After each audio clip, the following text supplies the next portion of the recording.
How does the family explain the developments about their son and brother, the activities in the house, the activities with the murders? How do they explain what's been learned about him?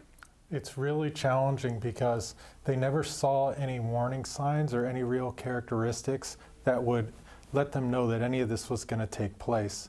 So for them, they've alluded to the fact that at sometimes his coworkers have done silly things like made fun of Saeed's beard, for example.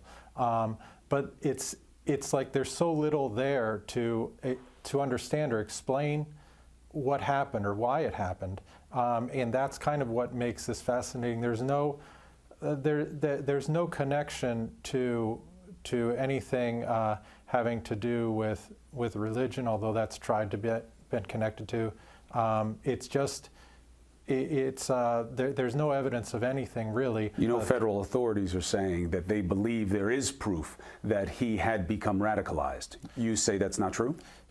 We haven't seen anything, and believe me, we've met with the FBI, and you know, someone has alluded to the fact that they found something on his computer that he may have talked to somebody who talked to, or spoken with somebody on the computer who viewed something about ISIS. But it's like it's so tenuous. There's nothing really there. It's no one's been able to find anything. And we were in interviews with the FBI for 3 hours today, and there was nothing found. They, as much as they asked the family, they couldn't pinpoint any warning signs, any aggressiveness on the part of them. They're also flagging the travel abroad. Does the family have any insight into the trips to Saudi Arabia and who he met there and what he was doing there? Because clearly it's raised the suspicions of the authorities. Well, Saeed Farook traveled to Saudi as part of his pilgrimage. He went to Hajj. That was the first time he went there. The next time he went there was to get married. He met his wife online through an online dating website, and he traveled over there to get married to her. He never traveled to Pakistan. He traveled to Saudi.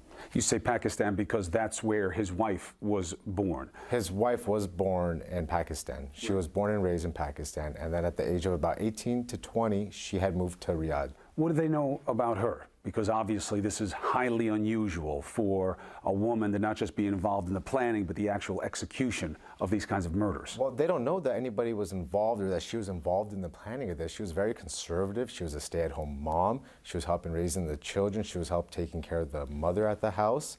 They're a very close-knit family. Not too many people knew anything about them. And back to your original question, the family was just in shock, as everybody else was, when they heard out about this. This wasn't something that they saw over time developing or occurring. The nature of the relationship with him and his wife, it is always hard in a tight-knit family to not understand how you don't know everything about each other. But you're saying that is the case here, that there was some loner aspect to him. There was a change with him when he got married. How so? He was always conservative. He always kept to himself.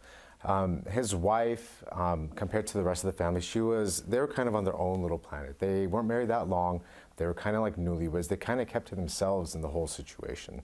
The family, the sisters would talk to her and they would see her once in a while, but it wasn't something that they would be getting together every single day, every single week. It was just, they see her at these family events, they talk to her, that would be it. Was she known to have different views on faith or on the world than they did? No, she was Muslim and so are they. It's the same view.